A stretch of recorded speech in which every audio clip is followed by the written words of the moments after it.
Hello my dear student, hope you are fine and taking care of yourself at your home. As you know that we are doing chapter magnetic effect of electric current. So this is my next video on this same chapter. Before starting the topic, please do like and subscribe my channel and press the bell icon button for further notification. And moreover, you can see these videos on school website on home tutorial page also. So let's start. Today's topic is electromagnet. As you know that in earlier class we have done about the solenoid. So we have seen that when current is flowing through the coil, then that coil behaves like a magnet and it produces a strong magnetic field inside the coil. So next is electromagnet, means that strong magnetic field, like you can see this is one coil, second coil, third coil, number of coils are there. Now inside this coil the magnetic field is very strong and this magnetic field can be used to magnetize a material, any another material like soft iron core. So when we use that, so that magnet becomes that electromagnet. So what is an electromagnet? An electromagnet is a magnet consisting of a long coil of insulated copper wire wrapped around a soft iron core that is magnetized only when electric current is passed through the coil. So this is the definition of the electromagnet.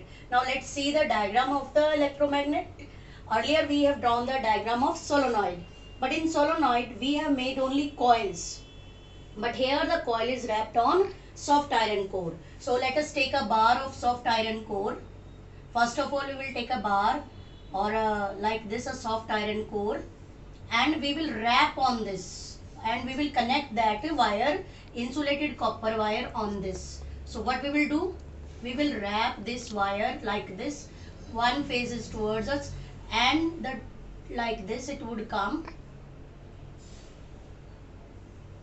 So you will see this, we are wrapping the wire on the soft iron core. At last it would come like this. So one end we have connect to positive terminal of the battery and one we will connect to the negative terminal of the battery using a key and a rheostat. Again a rheostat is used to see this here when we will plug the key. So when we will plug the key, current start flowing through the coil. And what is this inside it? It is soft iron core. On the soft iron core, copper coil is wrapped in the copper wire is wrapped in the form of coil, and then it is connected to the source of current. That is, we are having a battery here, positive terminal and negative terminal of the battery. Key will act as a switch and rheostat is used to change the magnitude of the current. So more when the current start flowing through it, this, as you know that earlier, when we have done this, when we are having this equal, so this is, we have given the name solenoid. Like this we have done, and inside it we have seen that it shows a parallel magnetic field, and outside like this the field lines we have drawn. So similarly, now through that hollow space we have passed the soft iron core. So it is converted into an electromagnet.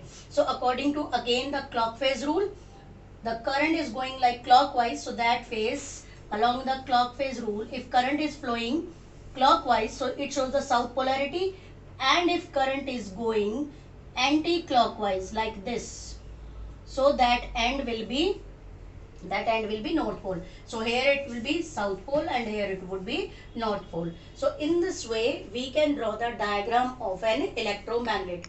Now the question arises, the same one, what are the factors on which strength of this electromagnet depend. So like we have done in solenoid, similarly strength of an electromagnet depends on these number of turns of the coil. If you will increase the number of turns of the coil, their magnetism get add. And second thing, it also depend on the magnitude of the current. If you will increase the magnitude of the current, then the strength of electromagnet would also increase. Moreover, if you will take out the key, means if there is no current flowing, then the soft iron demagnetized itself and it will not show any magnetism. So this is its advantage. Only when current pass through it, it shows the magnetism. So this is all about the electromagnetism. Now let's see what are the differences between a permanent magnet and a electromagnet. Let's do that. So let's do now difference between permanent magnet and electromagnet. So permanent magnet, like your bar magnet, we can say permanent magnet, and electromagnet. A permanent magnet produces a comparatively weak force of attraction, whereas an electromagnet produces strong magnetic force of attraction. Second is the strength of permanent magnet cannot be changed, means it have a fixed strength. But the strength of electromagnet can be changed by changing the magnitude of the current or by changing the number of turns in the number of turns of the coil. Third one, polarity of permanent magnet cannot be changed, means north and south will remain the same.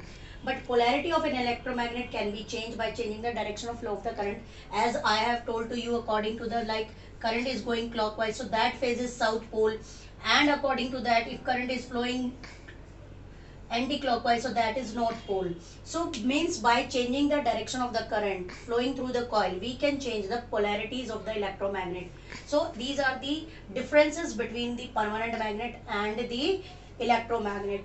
Moreover, in electromagnet we have used a soft iron core, because soft iron core can lose its magnetism when we will stop the current, means when no current is flowing through the coil, then it loses its magnetism. That's why we take the soft iron core. Now the electromagnets, where are they used? Electromagnets are used in various places, like we have seen them. They are used in the cranes also to carry the heavy iron scraps from one place to another one.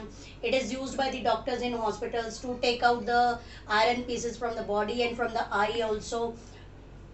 So like this, there are many uses of the electromagnet. This is for today. Thank you.